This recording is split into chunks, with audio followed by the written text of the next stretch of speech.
hello' everyone অসমীয়া নিৰামিষ ভাত সাজৰ আজি স্পেচিয়েল আছিলে এই পচলা ভাজিখন পচলাখিনি মিহি মিহিকৈ কাটি খুন্দনাত খুন্দি লৈছোঁ পিঁয়াজ নহৰু পাঁচফোৰণ আৰু শুকান জলকীয়াখিনি ভাজি লৈ ইয়াতে পচলা বুটৰ সৈতে দি দিলোঁ লগতে সোৱাদ অনুসৰি নিমখ আৰু হালধি দিলোঁ এটা কেঁচা জলকীয়াও ফালি দিছোঁ বৰ বিশেষ মছলা ইয়াতে এড কৰা নাই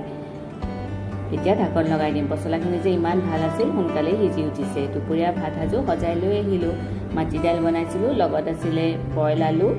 নৰসিংহ পাত আৰু সৰিয়হ ফুটাই মচমচীয়াকৈ ভাজিছোঁ ভাতকেৰেলাখিনি বইল কৰি লৈছোঁ ইয়াতে শুকানকৈ বেচন জলকীয়া গুড়ি নিমখ হালধি সানি ফ্ৰাই কৰিছোঁ পচলা বুটৰ সৈতে ভাজি আৰু অলপ খাৰলি অসমীয়া থলুৱা ভাত সাজ কেনেকুৱা লাগিছে জনাব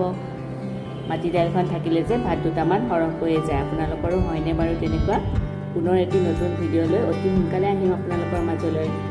আজিলৈ আহিছোঁ বাই